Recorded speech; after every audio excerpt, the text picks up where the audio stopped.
A routine ultra-marathon through a Hawaiian rainforest may have captured something ancient, forbidden, and never meant to be seen.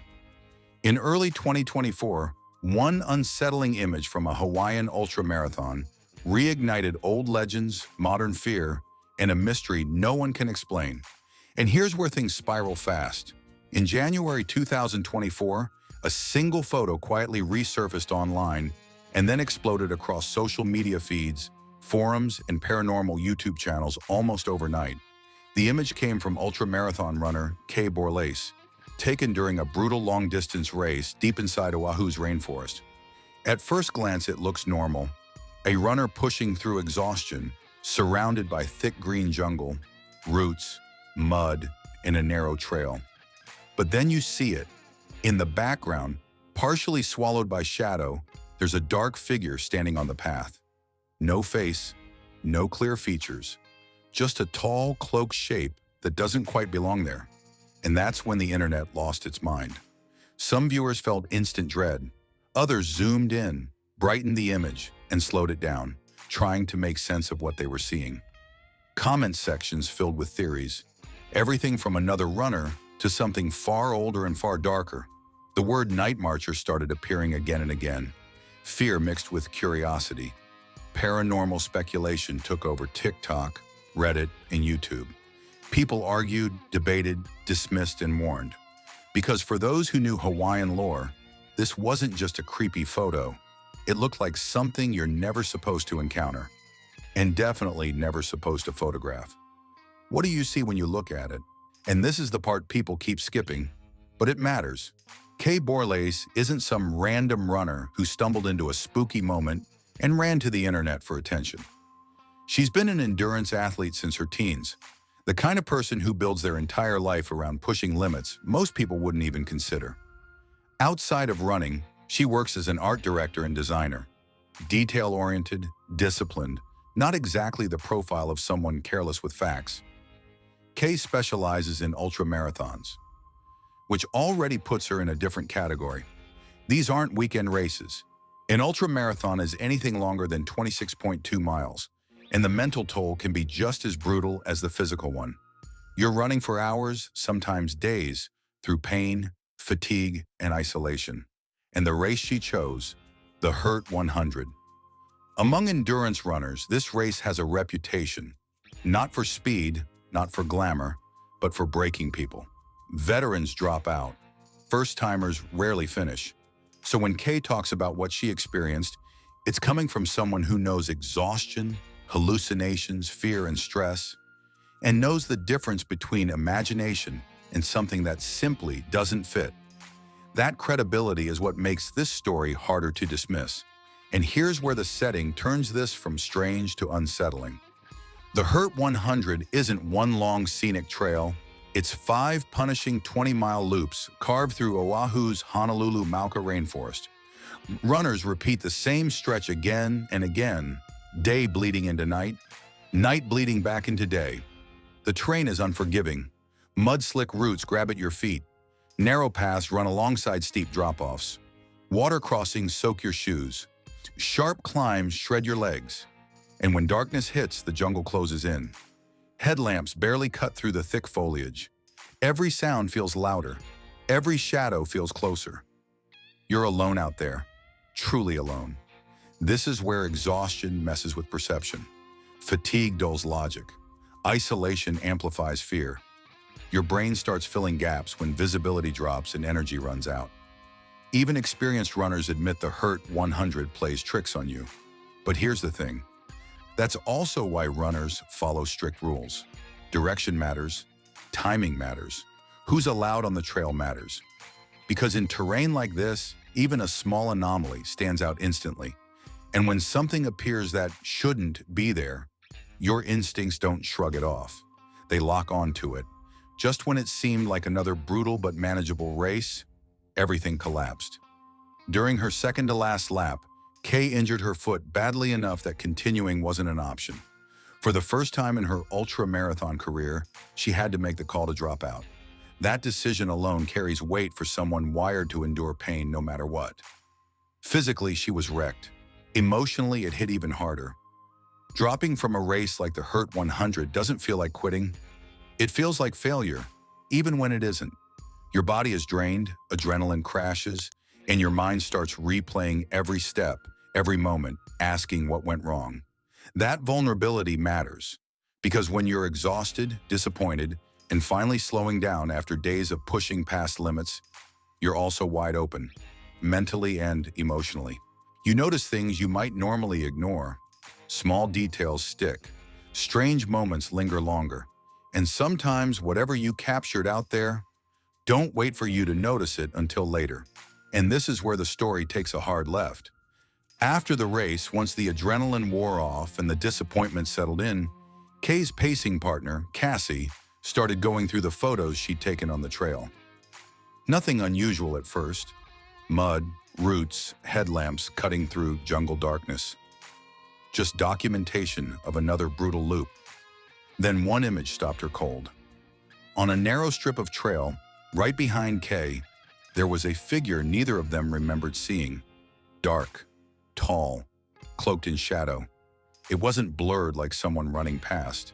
It looked solid, deliberate, standing exactly where no one should have been. And then came the worst part. This wasn't just a still photo. It was a live photo, meaning there was motion captured before and after the frame. In the brief movement, the shadowy shape appears to step forward, passing Kay on the trail. No sudden rush, no stumbling, just a quiet, controlled motion through the frame. Neither of them remembered anyone passing. No footsteps, no voices, no warning. That's when confusion turned into dread, because the camera had caught something their memory hadn't. And once you see it, you can't unsee it. And here's where simple explanations start breaking down. Kay and Cassie were adamant. That figure wasn't another runner. The Hurt 100 is run in a strict clockwise direction. No one is ever allowed to come toward you on the same trail. That rule isn't flexible. It's enforced for safety, especially at night. So, a runner walking against the flow? Impossible. What about a hiker or tourist? That theory collapses just as fast. This stretch of trail was deep in the rainforest, hours before sunrise. Tourists weren't out there. Locals weren't wandering jungle paths at night. And for long stretches, Kay and Cassie hadn't seen another human being at all. And that's when Kay did what anyone would do. She started digging. Trying to make sense of the footage, she looked into the history of the area where the photo was taken. The trail, the land. The stories are tied to that stretch of rainforest. That's when she came across something locals have whispered about for generations. The Nightmarchers, known in Hawaiian tradition as Huakaipo. According to legend, they're the spirit ranks of ancient Hawaiian warriors and highborn chiefs, still marching along sacred paths long after death. Not wandering, not lost. Marching with purpose, guarding land that was once forbidden to common people. What made this discovery unsettling wasn't just the legend itself, it was the location. The trail Kay ran that night lined up with areas believed to be old, sacred routes, paths that were never meant to be crossed casually, especially after dark. Suddenly, the image wasn't just strange, it felt misplaced. And once that connection was made, the photo stopped being a curiosity and started feeling like a warning, one that arrived years after the moment itself. And this is where the story stops being internet creepypasta and steps into something much older. In Hawaiian tradition, Nightmarchers, or Huakaipo, aren't random ghosts or wandering spirits. They're believed to be the spirits of high-ranking chiefs, warriors, and their attendants, the elite of ancient Hawaiian society. These were people bound by strict kapu, sacred laws that governed who could see them, approach them, or even exist in their presence. According to legend, night marchers still travel the islands along ancient sacred paths, often the same routes once used for warfare, ceremony, or royal movement.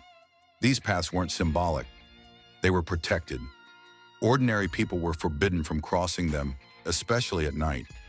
What makes the legend unsettling is the intent.